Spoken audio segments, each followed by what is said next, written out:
میں مبلغ بنوں سنتوں کا، خوب چرچا کروں سنتوں کا، ہو کرم بہر خاک مدینہ۔ الحمدللہ رب العالمین، والصلاة والسلام على سید المرسلین، اما بعد فاعوذ باللہ من الشیطان الرجیم، بسم اللہ الرحمن الرحیم۔ پڑھیے الصلاة والسلام علیک یا رسول اللہ وعلى آلک واصحابک یا حبیب اللہ، الصلاة والسلام علیک یا نبی اللہ وعلى آلک واصحابک یا نور اللہ۔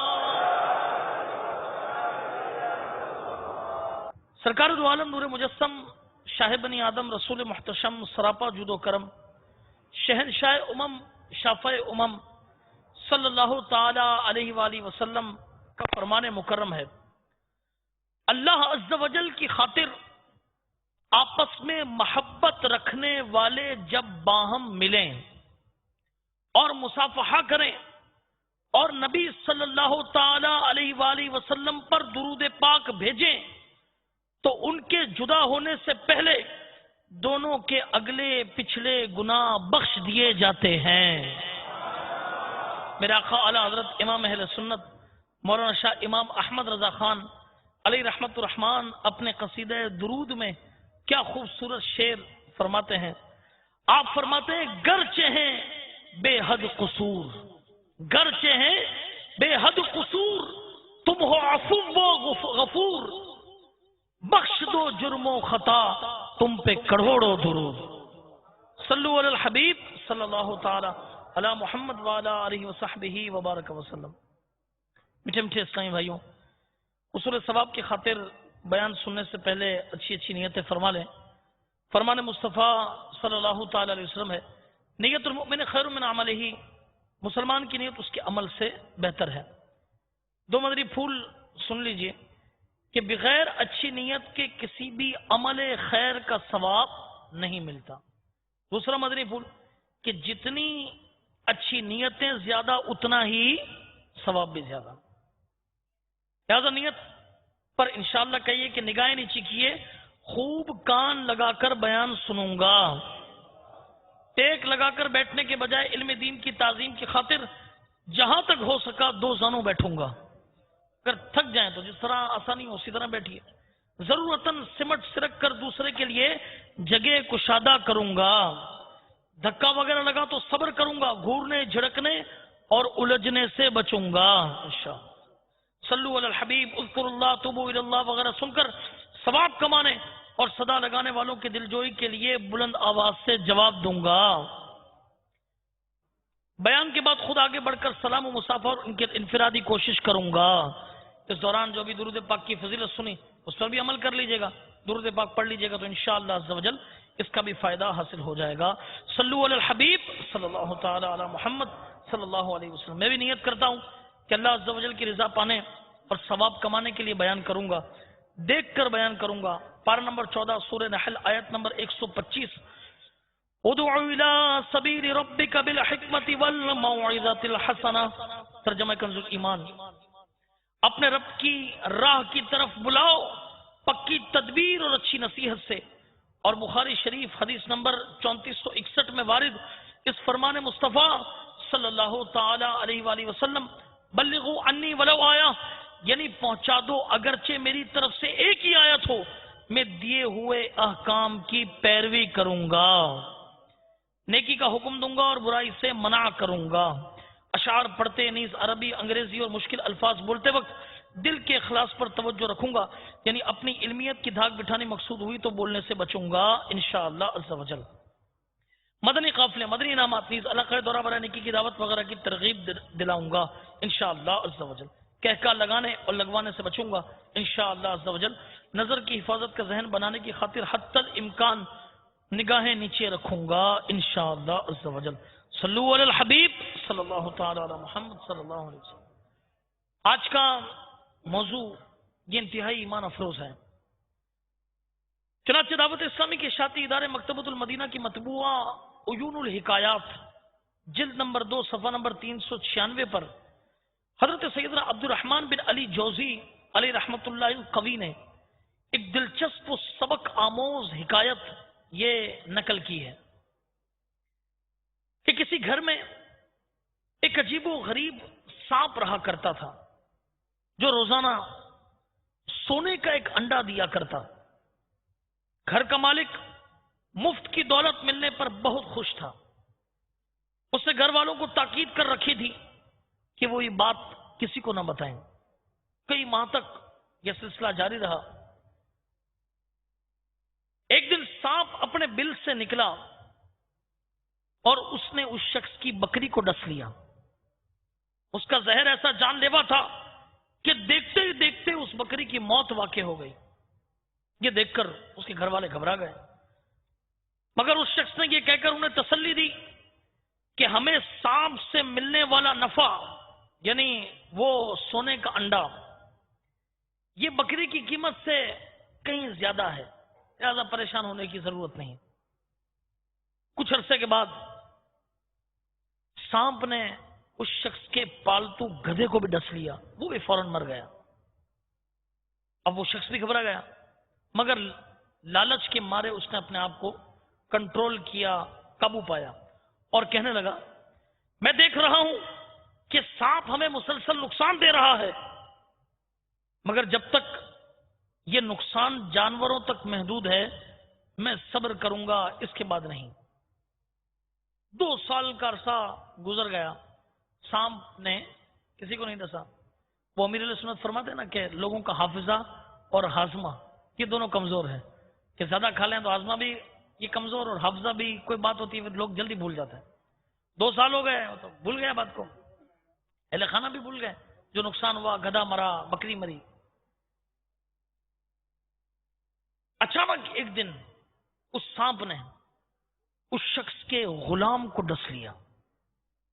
اس بیچارے نے مدد کے لیے اپنے مالک کو پکارا، مگر اس سے پہلے کہ مالک اس تک پہنچتا زہر کی وجہ سے اس غلام کا جسم پھٹ چکا تھا۔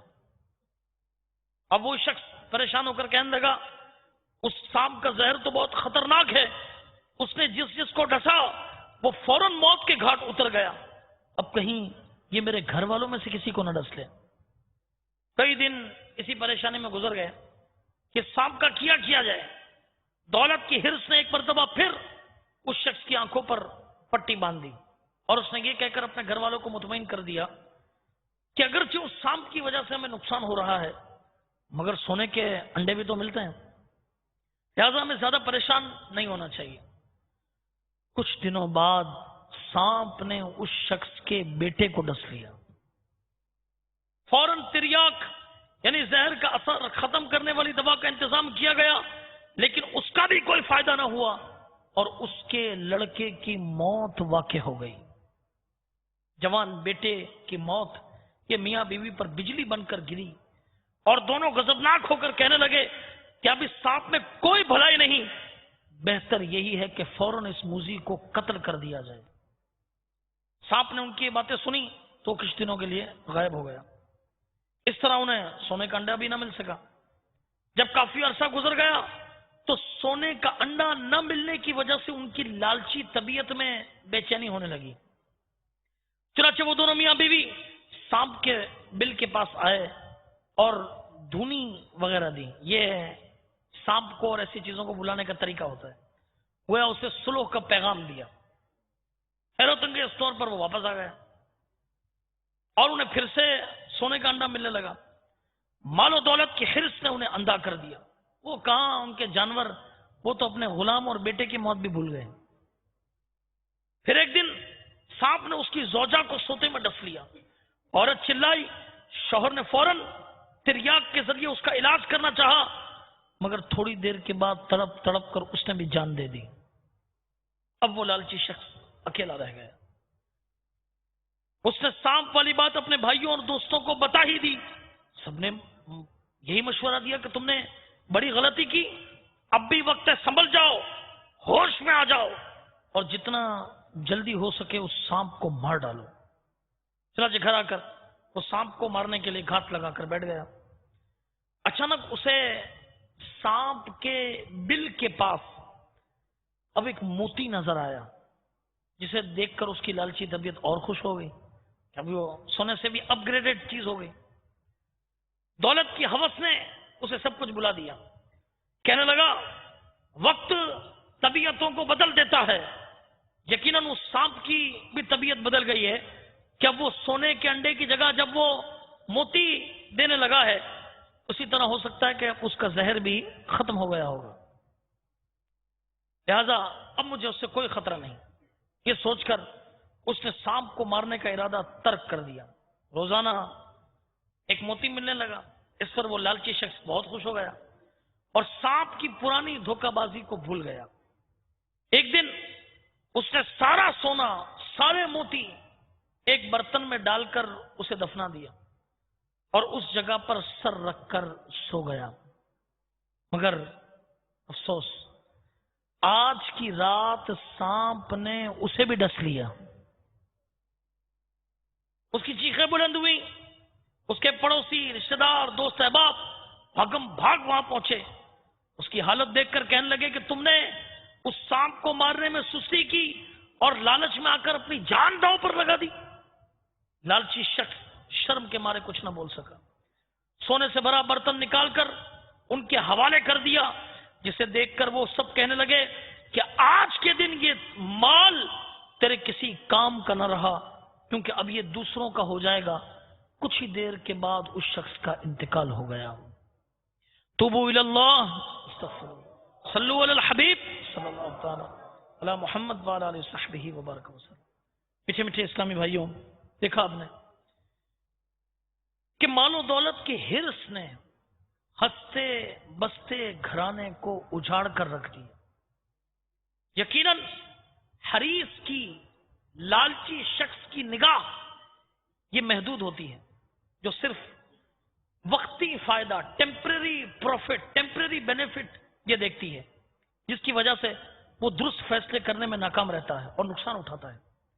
بیان کردہ حکایت میں گھر کے سربراہ کو کئی مرتبہ سنبھلنے کے موقع ملے، یوں کہ جب پہلے پہل گدھے اور غلام کو سانپ نے شکار کیا تو یہی اس کے لیے خطرے کی گھنٹی بج چکا تھا۔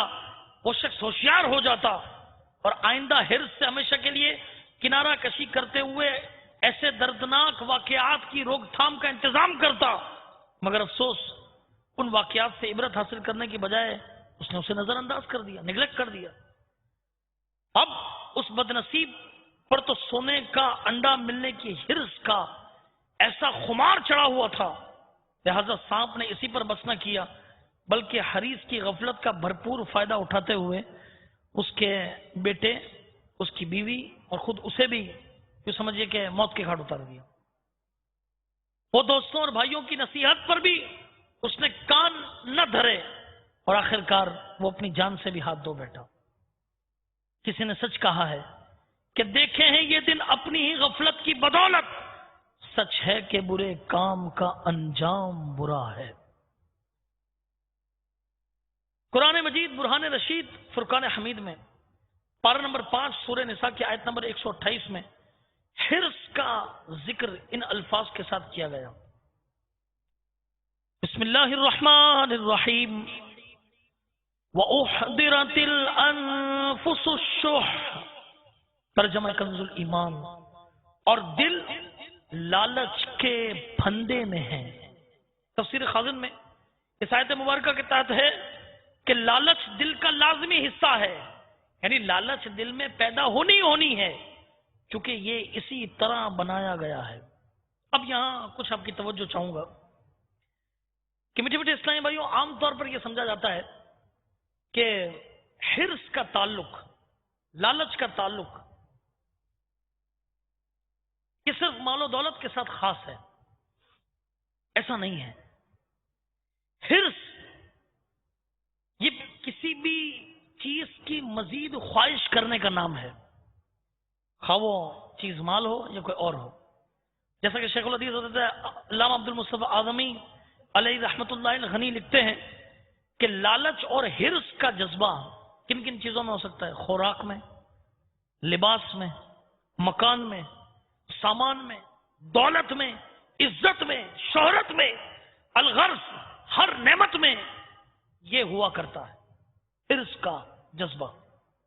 چنانچہ مزید مال کی خواہش رکھنے والے کو مال کا حریص کہا جائے گا، کھانے کی زیادہ خواہش رکھنے والے کو کھانے کا حریص کہا جائے گا.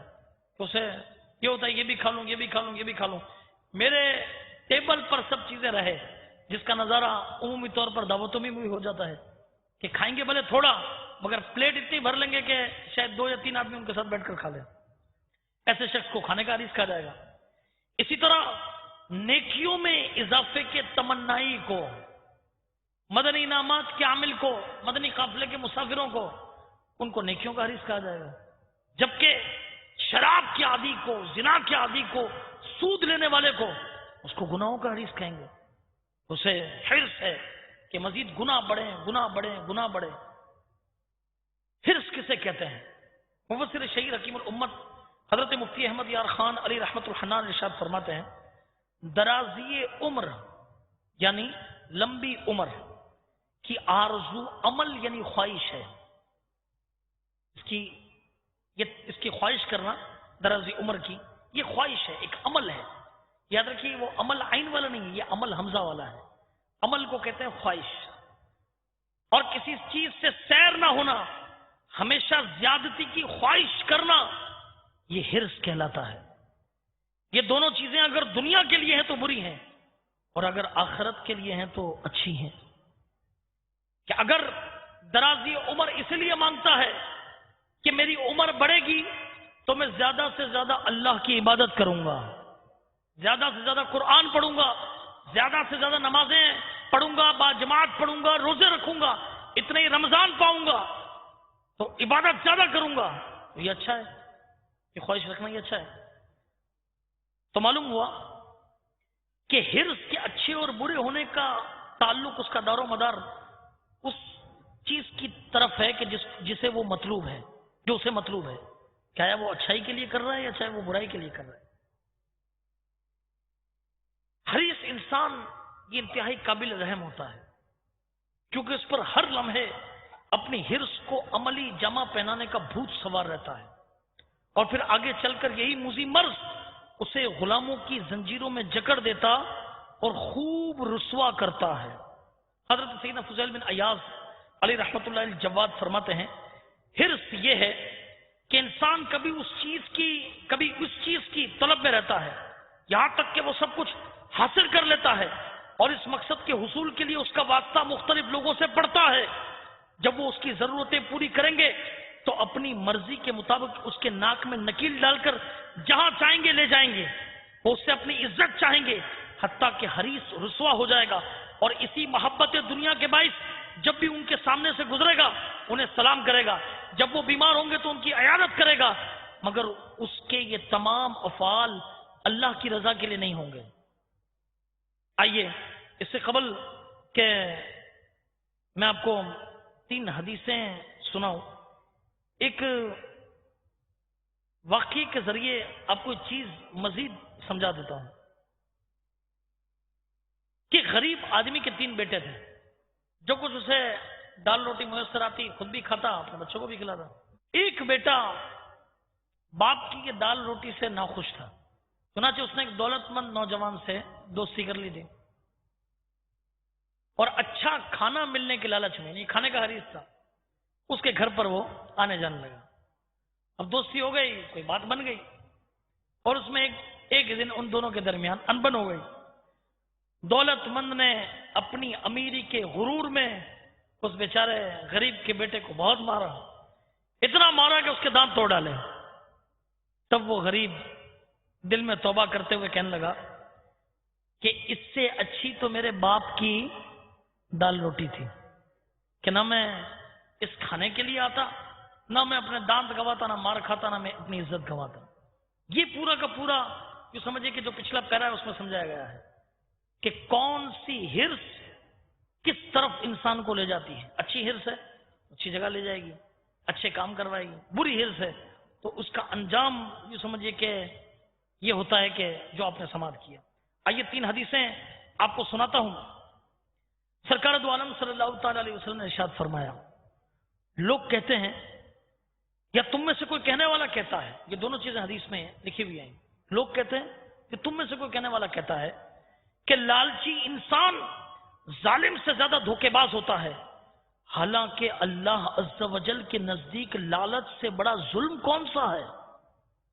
اللہ عز و جل اس بات پر اپنی عزت، عظمت اور جلال کی قسم بیان فرماتا ہے کہ جنت میں کوئی لالچی یا بخیل شخص داخل نہیں ہوگا. دوسری حدیث پاک سنیے، فرمان مصطفیٰ صلی اللہ تعالی علیہ وسلم ہے، لالچ سے بچتے رہو کیونکہ تم سے پچھلی قوموں کو لالچ ہی نے ہلاکت میں ڈالا.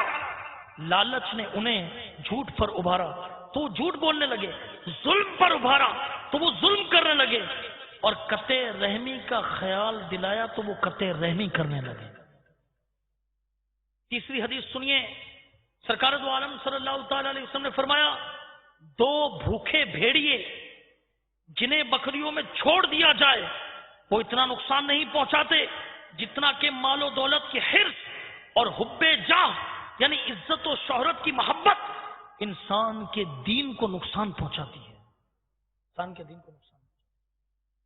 مفسر شہید حکیم الامت مفتی احمد یار خان علی رحمت الحنان اس حدیث پاک کے تحت فرماتے ہیں کہ نہایت نفیس تشبیہ ہے، بڑی زبردست مثال ہے. مقصد یہ ہے کہ مومن کا دین گویا بکری ہے اور اس کی حرص مال اور حرص عزت گویا یہ 2 بھوکے بھیڑیے ہیں، مگر یہ دونوں بھیڑیے مومن کے دین کو اس سے زیادہ برباد کرتے ہیں جیسے ظاہری بھوکے بھیڑیے یہ بکریوں کو تباہ کرتے ہیں. کہ انسان مال کی حرص میں حلال و حرام کی تمیز نہیں کرتا، یہاں سے مال آ رہا ہے آنے دو، وہاں سے آ رہا ہے آنے دو، جہاں سے آ رہا ہے بس کھاتے رہو. اپنے عزیز اوقات کو مال حاصل کرنے میں خرچ کرتا ہے. نماز کے لیے بھی کہاں جاتا ہے، قرآن پاک پڑھنے کی اسے کہاں توفیق ہوتی ہے. اسی طرح عزت حاصل کرنے کے لیے جتنے جتن کر سکتا ہے کرتا ہے، جو بالکل خلاف اسلام ہے. میٹھے میٹھے اسلامی بھائیوں، ان احادیث مبارکہ اور ان کی شرح کی روشنی میں یہ بات واضح ہو گئی کہ حرص کے باعث انسان کے دین و ایمان کو طرح طرح کے خطرے لاحق ہو جاتے ہیں، اور یہ اس قدر تباہ کن باطنی بیماری ہے کہ اس میں مبتلا ہو کر انسان جھوٹ، ظلم، قطع رحمی جیسے کبیرہ گناہوں کا مرتکب ہو جاتا ہے. لہذا عافیت اسی میں ہے کہ اپنا بینک بیلنس بڑھانے، خزانوں کے انبار جمع کرنے، عمدہ اور مہنگی گاڑیوں میں گھومنے، دوسروں کی جائیدادیں ہتھیانے اور ٹھاٹ باٹ سے رہنے کی حرص پالنے کے بجائے اللہ تعالیٰ نے جو نعمتیں عطا کی ہیں انہی پر قناعت کی جائے، انہی پر خوش رہا جائے، اسی پر راضی رہا جائے. اب آپ کہیں گے بھائی قناعت کیا ہے؟ آئیے آپ کو سناتا ہوں، مگر ایک آیت سناتا ہوں. یہ ان لوگوں کے بارے میں ہے کہ جو خوش نصیب لوگ حرص و لالچ سے اپنے آپ کو دور رکھتے ہیں، ان کے لیے کامیابی کی بشارت ہے. چنانچہ قرآن مجید فرقان حمید میں پارہ نمبر 28 سورہ حشر کی آیت نمبر 9 میں اللہ تبارک و تعالی کچھ اس طرح ارشاد فرماتا ہے، بسم اللہ الرحمن الرحیم، وَمَن يُوقَ شُحَّ نَفْسِهِ فَأُولَٰئِكَ هُمُ الْمُفْلِحُونَ. ترجمہ کنز ایمان، اور جو اپنے نفس کے لالچ سے بچایا گیا تو وہی کامیاب ہے. شیخ الحدیث حضرت علامہ عبد المصطفیٰ اعظمی علیہ رحمۃ اللہ الغنی فرماتے ہیں، لالچ بہت ہی بری خصلت اور نہایت خراب عادت ہے. اللہ تعالیٰ کی طرف سے بندے کو جو رزق و نعمت ملا یا اسے جو عزت و مرتبہ ملا ہے، اس پر راضی ہو کر اسے قناعت کر لینی چاہیے. دوسروں کی دولتوں اور نعمتوں کو دیکھ دیکھ کر خود بھی اس کو حاصل کرنے کے پھیر میں پریشان حال رہنا، فلانے کا کتنا بڑا گھر ہے، فلانے کے پاس تو 2 گاڑیاں ہو گئیں، ارے ہم تو ایک موٹر سائیکل ٹوٹی پھوٹی ہے، انہوں نے تو دیکھو موٹر سائیکل کے ساتھ گاڑی بھی خرید لی، ارے اس کے گھر پہ تو اتنے کا واشنگ مشین ہے، فلانے کے گھر پر تو کیا کیا ہے. یاد رکھیے ان چیزوں میں نہ رہیے، اور ان چیزوں میں پریشان حال رہنا اور غلط و صحیح ہر قسم کی تدبیروں میں دن رات لگے ہوئے رہنا، یہی جذبہ حرص و لالچ کہلاتا ہے۔ حرص و طمع در حقیقت انسان کی پیدائشی خصلت ہے۔ آپ کہیں گے یہ ختم ہو جائے، یہ نہیں ہو سکے گا، یہ رہے گی، مگر اس کا یہ سمجھے کہ اس کا میٹر ہے نا، یہ گھما کر صحیح جگہ پر لانا ہے۔ حرص کا میٹر مال سے نکال کر جو ہے نا وہ علم کی طرف لانا ہے۔ اگر یہی حریص علم کا ہو تو اسے کتنا بڑا فائدہ ہو جائے، کتنی اسے برکتیں نصیب ہوں کہ علم حاصل کرتا رہتا ہے، حاصل کرتا رہتا ہے، حاصل کرتا رہتا ہے۔ فرمایا نا کہ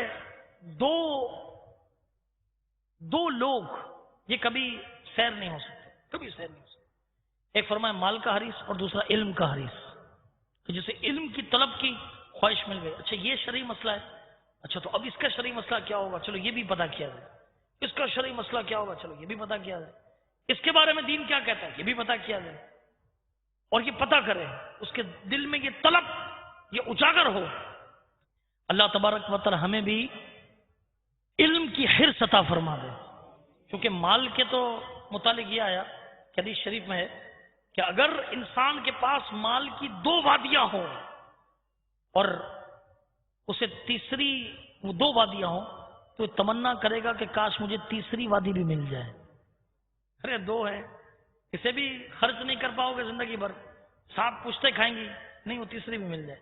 اس لیے فرمایا حدیث پاک میں آگے فرمایا گیا، ابن آدم کے پیٹ کو قبر کی مٹی کے سوا کوئی چیز نہیں بھر سکتی۔ اللہ تعالیٰ محفوظ ہو۔ تو میٹھے میٹھے اسلامی بھائیوں، یہ تو تھا حرص کے متعلق۔ اب اس کا وائس ورثہ، اس کے مخالف آ جائیے، یعنی اس کے اپوزٹ آ جائیے۔ اس کے اپوزٹ جو چیز رکھی گئی وہ ہے قناعت۔ قناعت کسے کہتے ہیں؟ آئیے اس کے سب سے پہلے تو تعریف سمجھیے۔ چنانچہ حضرت علامہ عبد المصطفیٰ آدمی علیہ رحمۃ اللہ الخوی فرماتے ہیں، انسان کو جو کچھ خدا عز و جل کی طرف سے مل جائے وہ اس پر راضی ہو کر زندگی بسر کرتے ہوئے حرص و لالچ کو چھوڑ دے، اسے قناعت کہتے ہیں، اسے قناعت کہتے ہیں۔ جبکہ علامہ میر سید شریف جرجانی حنفی رحمۃ اللہ تعالی اپنی تعریفات کے اندر قناعت کی تعریف بیان کرتے ہوئے تحریر فرماتے ہیں کہ ہی السکون عند عدم المعلوفات، یعنی روزمرہ استعمال ہونے والی چیزوں کے نہ ہونے پر بھی راضی رہنا، یہ قناعت کہلاتا ہے۔ فلانی چیز کی ضرورت ہے نہیں، راضی ہیں کہ چلو کام چلا لیتے، قناعت۔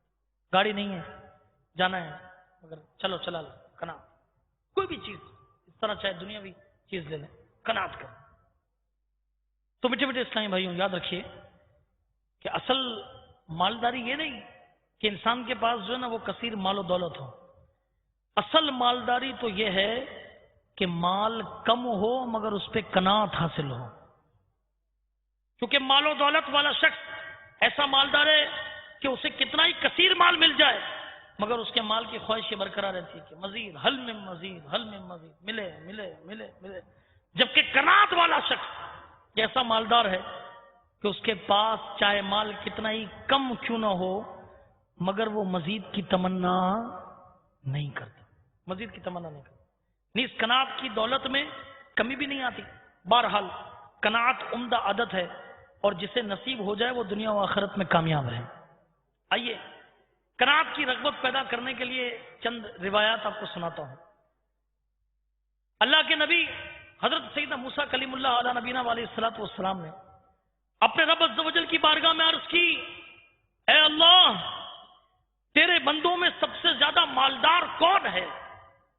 اللہ عز و جل نے ارشاد فرمایا، وہ شخص جو میری دی ہوئی چیز پر سب سے زیادہ قناعت کرنے والا ہے۔ نبیوں کے سلطان رحمت عالمیان صلی اللہ تعالی علیہ وسلم کا فرمان ذیشان ہے، تونگری مالداری یہ نہیں کہ ساز و سامان کی کثرت ہو، بلکہ اصل تونگری تو دل کا تونگر یعنی مالدار ہونا ہے، دل کا مالدار ہونا۔ حضرت عبداللہ بن عمر رضی اللہ تعالیٰ فرماتے ہیں کہ نبی مکرم نور مجسم صلی اللہ تعالی علیہ وسلم نے ارشاد فرمایا، رحمت عالم صلی اللہ تعالی علیہ وسلم نے ارشاد فرمایا، القناعت کنز لا یفنا، یعنی قناعت کبھی نہ ختم ہونے والا خزانہ ہے۔ اور آئیے میں آپ کو سرکار دو عالم صلی اللہ تعالی علیہ وسلم کی دعا بتاتا ہوں، توجہ یہاں رکھیے گا۔ حضرت ابو ہریرہ رضی اللہ تعالیٰ اس حدیث کے راوی ہیں۔ آپ سمجھیے کہ حضور علیہ السلام نے یوں دعا کی، یعنی اے اللہ عز و جل، محمد صلی اللہ علیہ وسلم کی آل کو صرف ضرورت کے مطابق رزق عطا فرما، ضرورت کے مطابق رزق عطا فرما۔ کتنی جامع دعا! ضرورت زیادہ کی ہو تو وہ مل جائے گی، کم کی ہو تو وہ مل جائے گی۔ اللہ اکبر۔ ایک ولی کامل کا انداز قناعت آپ کو سناتا ہوں۔ حضرت سیدنا خلیل بصری علی رحمت اللہ القوی کی خدمت میں احواز سے امیر یعنی حاکم سلیمان بن علی کا خصوصی نمائندہ حاضر ہوا، عرض گزار ہوا شہزادوں کی تعلیم و تربیت کے لیے حاکم نے آپ کو شاہی دربار میں طلب فرمایا ہے۔ حضرت سیدنا خلیل بصری رحمت اللہ تعالی علیہ نے سوکھی روٹی کا ٹکڑا دکھاتے ہوئے فرمایا، میرے پاس جب تک یہ سوکھی روٹی موجود ہے مجھے دربار شاہی کی چاکری کی کوئی حاجت نہیں۔ جب تک یہ موجود ہے تو مجھے دربار کی حاجت نہیں۔ اللہ اکبر۔ اسی طرح مفتی دعوت اسلامی مفتی محمد فاروق اتاری المدنی علی رحمت اللہ الغنی، ان کا بھی جذبہ قناعت حیرت انگیز تھا۔ جامعۃ المدینہ ہو یا دارالافتاء، دعوت اسلامی سے کبھی تنخواہ بڑھانے کا آپ نے مطالبہ نہیں کیا۔ مرکزی مجلس شورا کے نگران کا بیان ہے کہ ان کی وفات سے کچھ عرصے قبل ان کا مشاعرہ یعنی وظیفہ بڑھا دیا گیا۔ آپ فرماتے ہیں وہ میرے گھر تشریف لے آئے، انتہائی پریشانی کے عالم میں تھے، فرمانے لگے کہ مجھ پر کرم کیا جائے، میرا مشاعرہ نہ بڑھایا جائے، میری تنخواہ کافی بڑھ گئی ہے، مجھے زائد رقم کی حاجت نہیں ہے، مجھے زائد رقم کی حاجت نہیں ہے۔